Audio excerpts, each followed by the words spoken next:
So we think that the facilities were successful and were a good use of the taxpayer funds. I would say that there is an impression, and I hear it, I think other members of Congress hear it, that's out there, that all of the actions the Fed took during the crisis served only to help financial institutions. But I want to make clear the point that, and I want to make sure that people understand that all of these actions were in the form of loans, and in fact over 125 billion has been returned to the Treasury over and above what was loaned out. That's what I read. I want to know if that's true. Is that true?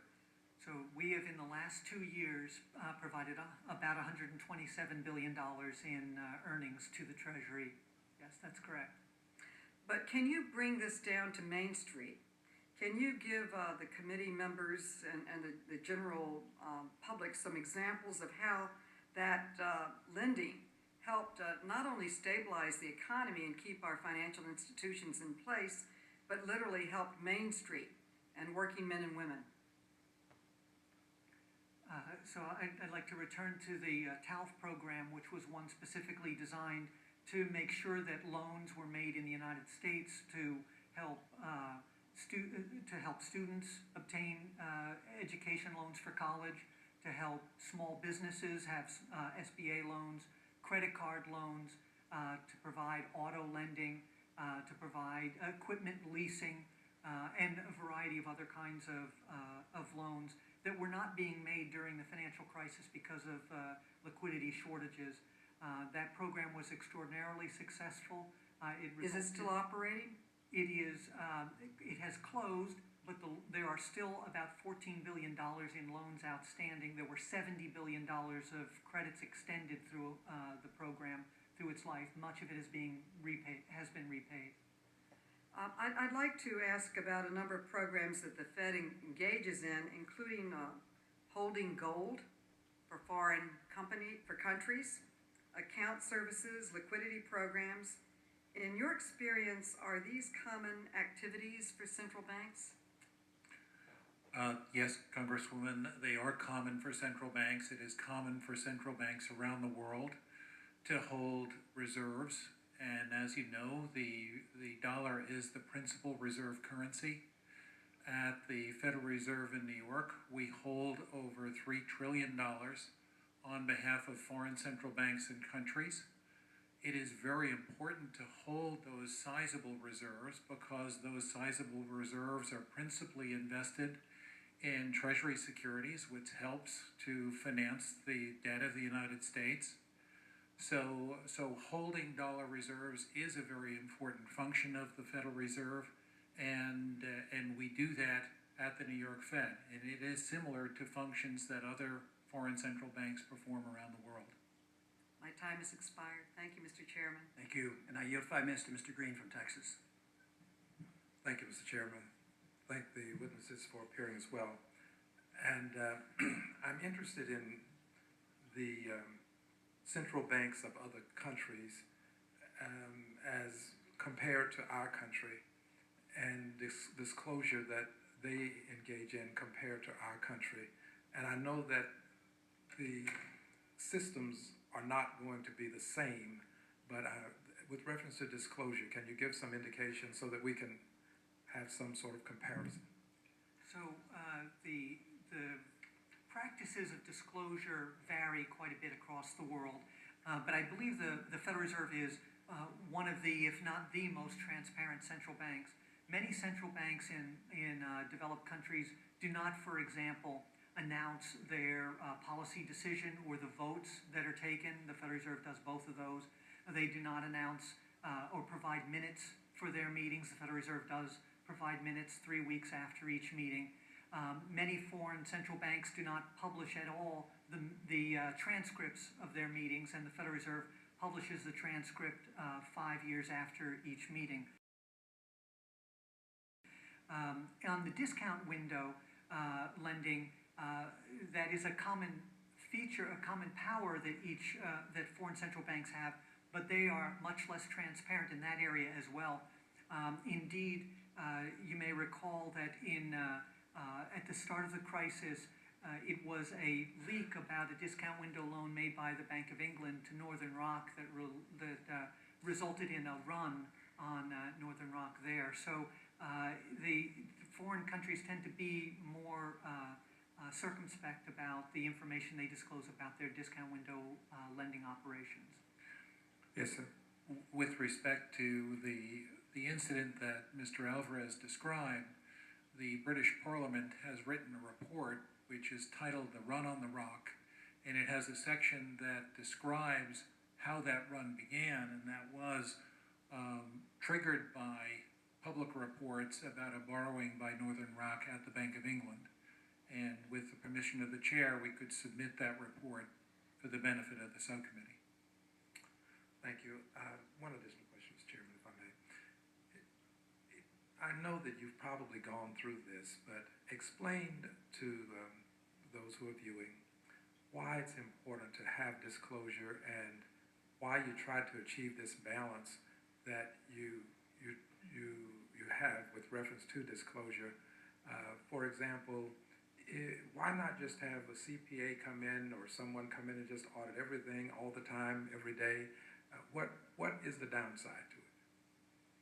So we do have CPA come in, Deloitte & Touche currently, to do an audit of our financial statements, including all of our transactions, our discount window lending, and our open market transactions. The thought on disclosure is that disclosing the names of borrowers and the amount they've borrowed provides the American people with more information to make sure that the Federal Reserve is acting in a responsible way in its lending facilities. The balance on the other side is that the discount window is a very important tool for both in good times and in bad times. In good times for providing short-term liquidity to institutions when they need it, and also as a monetary policy tool to help reduce the volatility of interest rates, and in emergency times to provide liquidity when it's to institutions that are generally healthy, but where panic has caused asset values to be out of whack, as it were, so that they can't fund the institution can't fund itself in an appropriate way.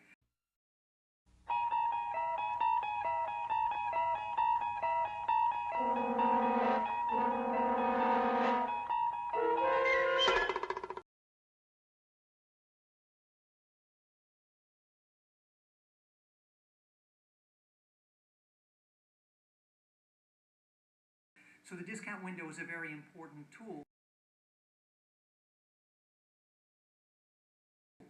The concern is that because it's often used by both healthy and troubled institutions, the public will be confused if it sees the names of a borrower at the discount window and not be certain if that institution is healthy or not.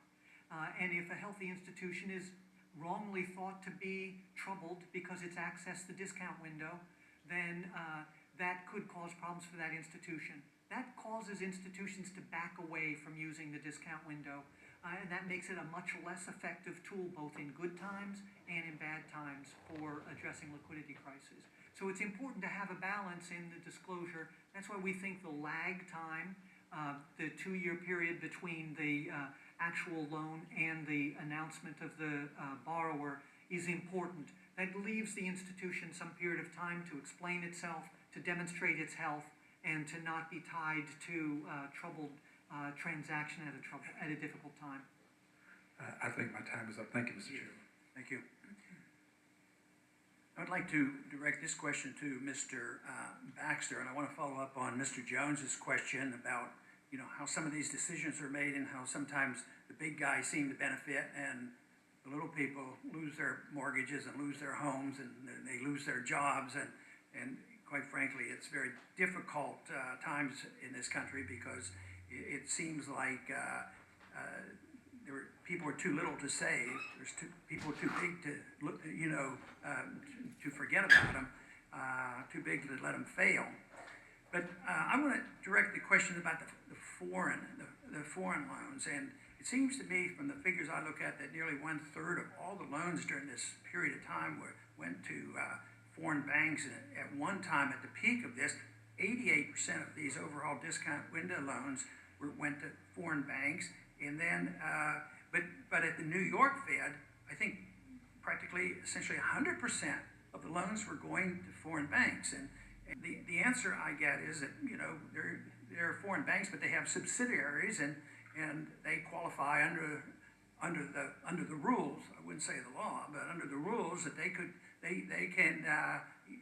go to the discount window.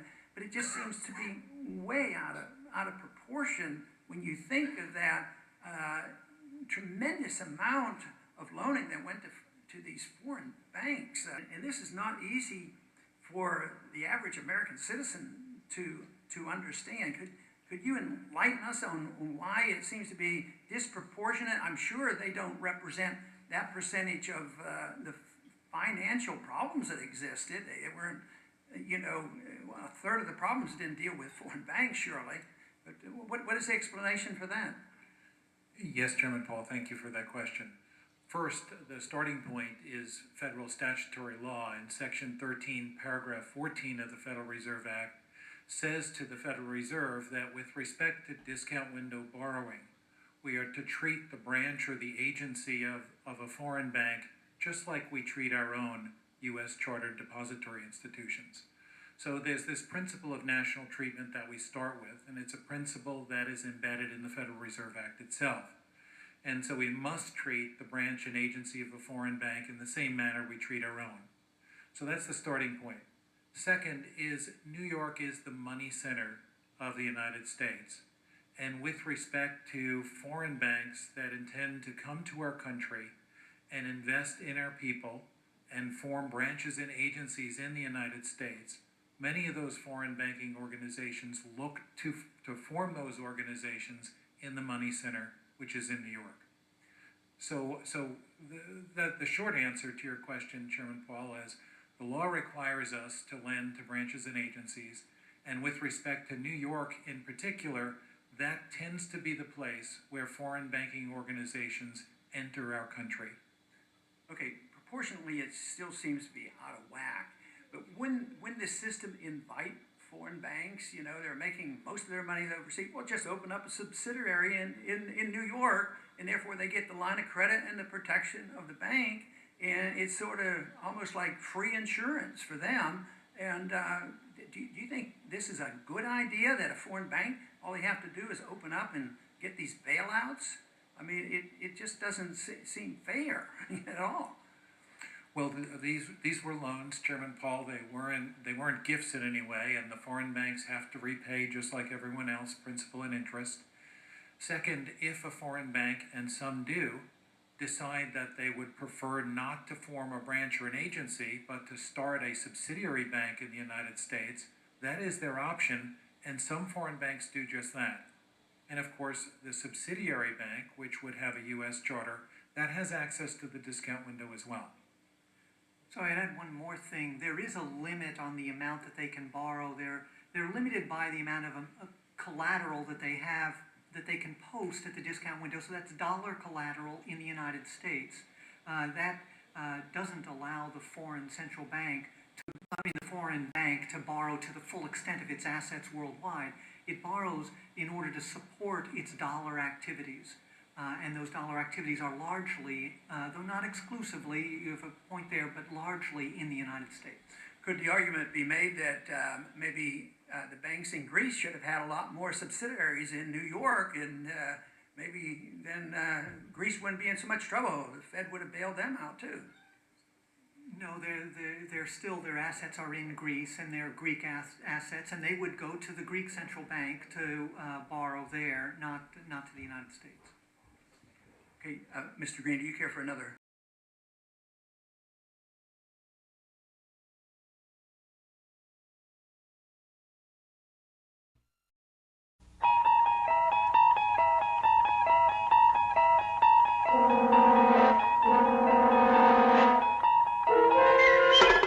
You're traveling through another dimension.